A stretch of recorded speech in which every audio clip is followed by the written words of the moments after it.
Welcome student, चामनीकांत BEd college के इस ई class में आप सभी का पुनः एक बार स्वागत है। जैसा कि आप सब जानते हैं कि पिछले दिनों हम लोग जो है वो जीन पियाजे के कॉग्निटिव डेवलपमेंट थ्योरी के बारे में पढ़ रहे हैं। तो हम लोगों ने इससे पहले जो है उनके स्टेप्स के बारे में जाना कि जीन पियाजे ने अपने सिद्धांतों को किन पदों के आधार पर प्रतिपादित किया है। उसके बाद हम लोगों ने जाना कि उनकी डेवलपमेंटल स्टेज क्या है। तो स्टेज में हम लोग जो है वो 0 से लेके यानी जन्म से लेके 18 वर्ष तक की उम्र के बच्चों का जो है वो किस प्रकार से संज्ञानात्मक विकास होता है उसके बारे में हम लोगों ने विस्तृत रूप से चर्चा किया कि कैसे सालों साल महीने महीने जो है बच्चों में जो है वो अभिवृद्धि होती जाती है, विकास होते जाता है और विकास के साथ साथ उनके संज्ञान में वृद्धि होती है यानी मस्तिष्क भी विकसित होता है। साथ ही साथ जो है अनुभव यानी जैसे जैसे वो बड़े होते जाते हैं वैसे वैसे जो है उनका अनुभव भी बढ़ता जाता है। कहने का अर्थ कि जैसे जैसे उनकी आयु में वृद्धि होती है यानी वो परिपक्व होते हैं उसी तरह से उनकी मानसिक क्षमता में भी वृद्धि हो जाती है और इस तरह से वो सरल कार्य से लेकर के कठिन कार्य को करने लगते हैं और फिर जाकर के जो है वो तरह तरह की चीज़ों को सीखने लगते हैं। तो हम अब तक ये देखें कि बच्चे की जो अवस्था होती है वो जैसे जैसे वृद्धि होती है उसके अकॉर्डिंग जो है शिक्षण की प्रक्रिया, उनकी मानसिक लेवल, ये सब में वृद्धि होती है। तो हम लोगों को विशेष तौर पे ये पढ़ना है कि हम लोग जो भी थ्योरी पढ़ रहे हैं, अभी तक हम लोगों ने वाइगोट्स्की की थ्योरी पढ़ी, पैवलोव की थ्योरी पढ़ी, उसके बाद स्किनर की थ्योरी पढ़ी, तो सभी के लर्निंग थ्योरी के अकॉर्डिंग जो है हम लोग ये देखते हैं कि उन सब ने अपने सिद्धांत के माध्यम से ऐसी कौन से बातों को रखा है जिसको हम लोग शिक्षा में उपयोग कर सकते हैं, यानी हम अपने शिक्षण प्रक्रिया में उसको उपयोग करके अपने बच्चों को सिखा सकते हैं उन किन टेक्निकों को अपना करके जो है हम अपनी शिक्षण विधि को और भी अच्छा कर सकते हैं। तो आइए जानते हैं कि जीन पियाजे का जो थ्योरी है वो हमारे शैक्षिक उपयोगिता वो हमारे लिए कितना अच्छा है कि कैसे हम उसको शिक्षण में उपयोग करेंगे। तो आज उसके शैक्षिक उपयोगिता के बारे में हम लोग चर्चा करते हैं। आइए देखते हैं एजुकेशनल इम्प्लीकेशन ऑफ पियाजे कॉग्निटिव डेवलपमेंट, यानी कि पियाजे के संज्ञानात्मक विकास के सिद्धांत की शिक्षा में उपयोगिता। आज हम लोग इस पे चर्चा करेंगे कि शिक्षा में इसकी उपयोगिता क्या है,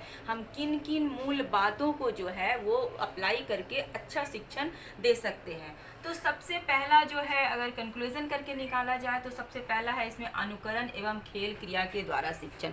जैसा कि हम आपको पहले ही बताएं कि इसमें जो है जीन पियाजे की थ्योरी में 0 से लेकर 18 वर्ष तक की बात कही गई है, बच्चों की बाल्यावस्था से लेकर प्रारंभिक बाल्यावस्था से लेकर के उसके मैच्योरिटी तक की, यानी जब वो 18 साल के हो जाते हैं, वयस्क हो जाते हैं, तब तक की बात कही गई है।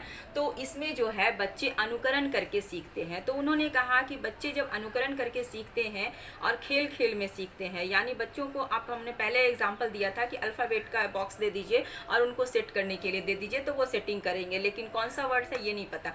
तो कहने का मतलब कि धीरे धीरे वो क्या होता है उसी तरह से खेलते खेलते हैं जो सीख जाते हैं। तो खेल विधि और अनुकरण विधि का इन्होंने कहा कि इसका उपयोग करने से है जो बच्चे जो है बहुत रुचिकर ढंग से सीखेंगे, क्योंकि बच्चे में जो है अनुकरण यानी आपका देखा देखी जो है आप ही की तरह वो एक्टिविटी करते हैं। तो जो वो बड़ों को देखेंगे, कहने का मतलब जो अपने घर में माता पिता को देखेंगे, जो टीचर्स को देखेंगे, ठीक उसका अनुसरण वो करते हैं। तो अनुकरण और खेल ये दो जो है मोस्ट इम्पॉर्टेंट पार्ट है हमारा लर्निंग में।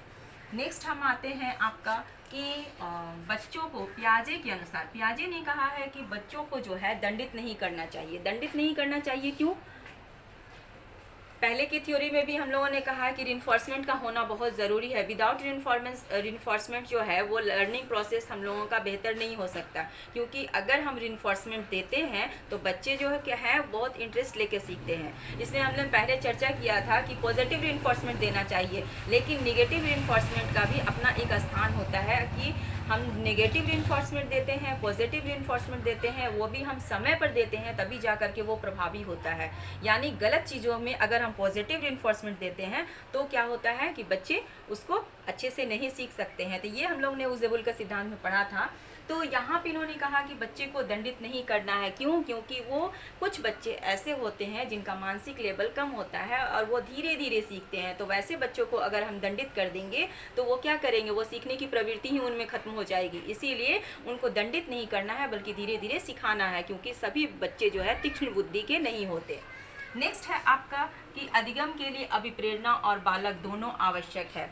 सिंपल सा है, जब हम शिक्षण प्रक्रिया करते हैं तो बच्चे क्या होते हैं, अंतःकरण करते हैं। कहाँ अंतःकरण करते हैं? परिवार में, समाज में। आप देखते होंगे कि बच्चे पहले तो परिवार में अपने माँ बाप, भाई बहन, दादा दादी, उन सब के बीच में रहते हैं और उस माहौल में वो कुछ सीखते हैं। फिर वो बाहर आते हैं तो अपने फ्रेंड लोगों के साथ में रहते हैं तो उस समूह में सीखते हैं, समाज में जाके सीखते हैं। तो हम लोगों को जो है उनका जो है अभिप्रेरणा और बालक यानी मोटिवेशन भी उनको मिलना चाहिए कि वो अच्छी तरह से सीखे। ये दो मोस्ट पॉइंट है, ये इसको हम लोग जो है वो शिक्षण में अप्लाई कर सकते हैं। यहाँ पर है कि दंड नहीं देना है, यहाँ है कि खेल और अनुकरण के माध्यम से सिखाना है, और फिर अभिप्रेरणा और बालक ये दोनों आवश्यक होता है, क्योंकि अगर ये दोनों नहीं होगा तो शिक्षण प्रक्रिया सही से नहीं होगी।